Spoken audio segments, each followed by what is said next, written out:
Assalamualaikum warahmatullahi wabarakatuh. Selamat pagi teman-teman semuanya. Pada hari ini kita akan membahas materi kita yang selanjutnya, yaitu analisis time series musiman, di mana akan kita dekati dengan menggunakan salah satu metode, yaitu metode Sarima. Apa itu metode Sarima? Jadi metode Sarima atau biasa disebut sebagai Situational Autoregressive Integrated Moving Average ini adalah salah satu perluasan dari model ARIMA yang sudah kita pelajari sebelumnya. Jadi sebelumnya kita pernah belajar metode ARIMA. Jadi Sarima ini adalah perluasan dari model ARIMA, di mana kekhususan dari model Sarima ini adalah ketika suatu data atau data yang kita miliki ternyata dia mengandung unsur musiman. Unsur musiman itu unsur yang seperti apa? Jadi unsur musiman itu adalah suatu pola yang berulang pada waktu tertentu. Misalkan teman-teman berbelanja ketika bulan Ramadan dan ketika non Ramadan itu pembelian pakaian akan selalu mengalami peningkatan dibandingkan dengan bulan-bulan yang lain. Itu bisa juga disebut sebagai pola musiman. Atau juga pengunjung wisata. Pengunjung wisata itu akan mengalami peningkatan pada bulan-bulan Juni ataupun bulan Desember. Itu juga disebut sebagai pola musiman. Jadi pola musiman ini adalah suatu pola data yang mengakibatkan atau yang menunjukkan bahwa adanya suatu perulangan nilai pada waktu-waktu tertentu.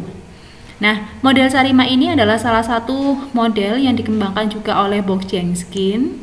Jadi dia sama dengan ARIMA, akan tetapi pada metode ini kita akan menambahkan unsur situasionalnya atau unsur musimannya.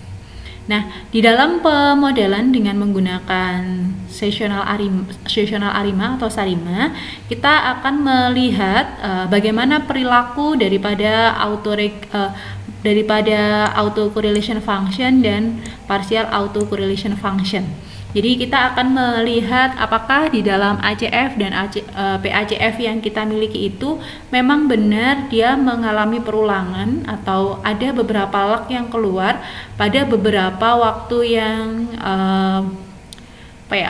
waktu yang hampir mirip, misalkan di 12, di 24 itu berarti dia perulangan di 12 kali, atau misalkan di 7, di 14 dan seterusnya. Itu nanti akan coba kita lihat apakah memang di dalam model yang kita miliki dia akan ada perulangan yang seperti itu. Secara umum model daripada Sarima dia dibedakan menjadi dua macam, yaitu model situasional yang aditif dan model situasional yang multiplikatif. Aditif ini artinya dia adanya penjumlahan aja, jadi modelnya ya sudah dijumlah seperti biasa. Kalau multiplikatif itu berarti dia dikalikan antar modelnya. Secara umum model aditif bisa kita tuliskan sebagai berikut. Jadi ini adalah model umum daripada model Sarima aditif, di mana B itu adalah operatornya, operator backwardnya, kemudian P ada key, ada D, ada P besar, D besar, dan Q besar. Jadi kalau kemarin kita di ARIMA hanya mengenal 3 operator, yaitu P, D, dan Q, P, Q, dan D, karena untuk P itu untuk autoregresif, kemudian Q untuk moving average, dan D untuk order diferensialnya atau diferensinya. Maka ketika kita belajar dengan menggunakan metode situasional, maka kita akan menambahkan tambahan 3 operator lagi, yaitu P besar untuk yang komponen autoregresif yang musiman, kemudian D besar untuk order diferensi musimannya, dan Q besar untuk koefisien moving average atau order daripada moving average yang musiman. Jadi nanti kita akan ada 1, 2, 3, 4, 5, 6 ada 6 operator yang harus teman-teman pahami. Kemudian dari model yang ada di sana biasanya kita bisa tuliskan model umumnya biasanya seperti ini. Jadi model umumnya seperti ini. Jadi dia lebih kepada penjumlahan sih, tidak banyak dia menggunakan model-model yang perkalian. Tapi teman-teman tidak usah terlalu bingung, saya juga kalau untuk menuliskan model situasional gitu akan sedikit kesulitan. Jadi nanti di materi ini kita tidak akan tidak akan banyak menulis atau membuat model persamaannya. Selain model aditif, ada model multiplikatif. Model multiplikatif itu berarti kita harus mengalihkan antara beberapa orde yang ada dengan nilai yang dimiliki. Kemudian dapatnya seperti itu, saya juga agak pusing. Kemudian dari sana kita bisa menuliskannya, ordenya, jadi notasinya seperti ini. Arima, P dq, P besar, D besar, Q besar, pangkat S. S ini adalah kalau di sini ini adalah dia berulang atau dia mengalami perulangan di berapa kali, maksudnya dia berulang itu berapa bulan sekali atau berapa hari sekali, seperti itu. Jadi itu adalah orde S-nya. Kemudian bagaimana cara untuk pemodelan Sarima? Jadi pemodelan Sarima ini masih sama dengan pemodelan Arima secara umum, yaitu yang pertama teman-teman diminta untuk mengidentifikasi model. Identifikasi modelnya tetap sama, teman-teman akan melakukan identifikasinya dengan melihat plot ACF dan PACF. Jadi nanti teman-teman lihat plot ACF dan plot PACF. Kemudian setelah itu teman-teman akan melakukan estimasi parameter seperti biasa. Kemudian nanti uji diagnostik ada dua, yaitu normalitas dan white noise. Kemudian teman-teman bisa melakukan prediksi berdasarkan hasil atau model yang teman-teman peroleh. Jadi secara umum permodelannya atau langkah-langkahnya sama dengan yang ada pada Arima. Kemudian bagaimana cara identifikasi modelnya? Jadi yang pertama tetap sama seperti yang sebelumnya. Jadi teman-teman diminta untuk ngecek dulu nih, apakah data yang teman-teman miliki ini ada faktor musiman enggak gitu ya, dia dia stasioner enggak, datanya seperti apa gitu ya. Jadi pertama-tama teman-teman harus ngecek dulu apakah data yang teman-teman miliki ini dia ada faktor ada stasioner atau tidak. Jadi setelah stasioneritas nanti baru teman-teman bisa melakukan identifikasi lebih lanjut. Apabila data yang teman-teman miliki ini ternyata tidak stasioner, maka teman-teman diminta untuk melakukan differencing seperti biasa.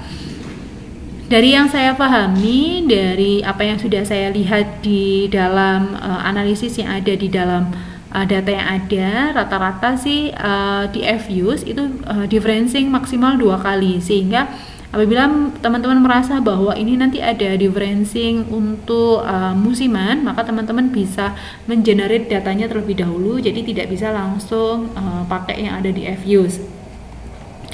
Kemudian identifikasi selanjutnya adalah teman-teman menggunakan korelogram.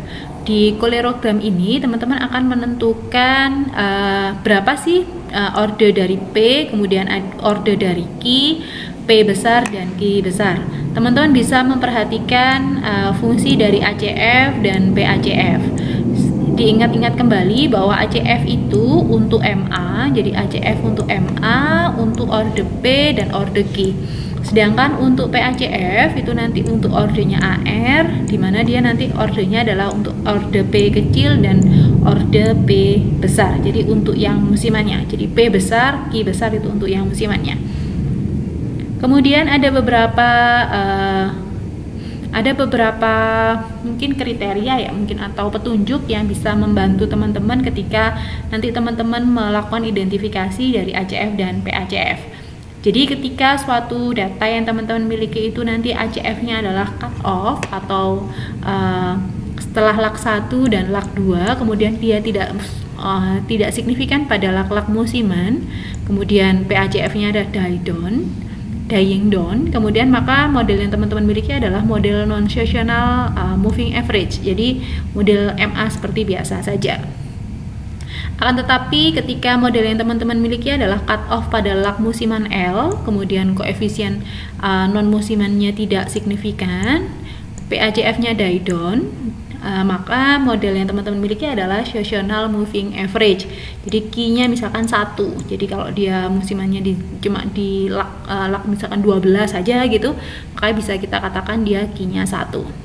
Kemudian kalau dia cut off pada lag musiman, kemudian dia juga signifikan pada lag 1 atau lag 2 dan PAJF-nya die down, maka kita gunakan adalah non-seasonal dan seasonal moving average. Jadi moving average kita ada yang non-seasonal sama yang seasonal.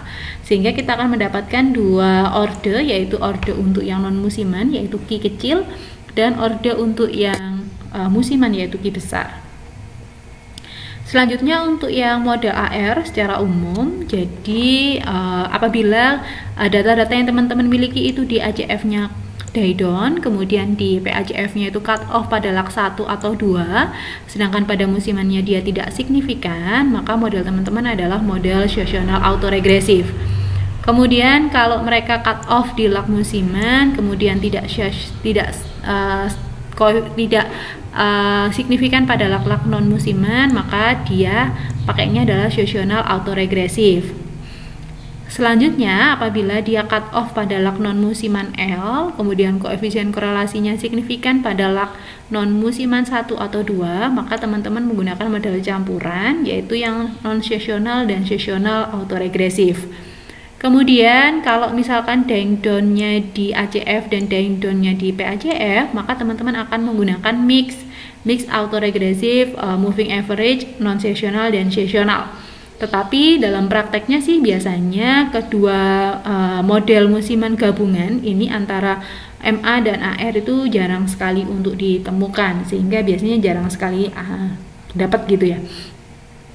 Kemudian bagaimana uji diagnostiknya? Sama dengan yang sebelumnya, jadi kita akan melakukan uji diagnostik untuk uji normalitas residual, kemudian untuk uji white noise. Uji normalitas seperti biasa, kita cek normalitasnya dengan menggunakan pendekatan Jarque-Bera. H0-nya adalah residual berdistribusi normal, kemudian HA-nya adalah residual tidak berdistribusi normal. Jadi apabila teman-teman dapat probabilitasnya lebih besar dari 0,05, maka terima H0 dan disimpulkan bahwa residual distribusinya normal. Selanjutnya untuk white noise, teman-teman bisa melihat korelogram. Jadi lihat korelogramnya, dilihat AJF dan PAJF-nya apakah ada yang melewati batas atau tidak. Kemudian lihat juga probabilitasnya, apakah ada yang lebih kecil dari 0,05. Kalau tidak ada, berarti white noise-nya sudah terpenuhi. Selesai kedua uji ini, teman-teman bisa melakukan peramalan. Jadi peramalan sesuai dengan maunya ngeramal berapa sih, mau 1 bulan, 2 bulan, atau 3 bulan dan seterusnya, sesuai dengan kebutuhan daripada teman-teman semuanya. Sekali lagi, karena ini namanya peramalan, tidak selalu apa yang kita ramalkan itu sudah sesuai atau sudah baik, sehingga memang apabila merasa bahwa peramalannya masih kurang baik, silakan bisa diuji kembali sampai mendapatkan model yang paling baik. Sedikit itu mungkin yang bisa saya sampaikan. Mungkin nanti akan coba saya tambahkan bagaimana cara mengindikasi kira-kira ini dia ordernya berapa gitu kan ya. Karena memang agak di time series itu yang paling susah adalah menentukan order atau mengidentifikasi model yang kita miliki. Sekian dulu dari saya. Terima kasih. Wassalamualaikum warahmatullahi wabarakatuh.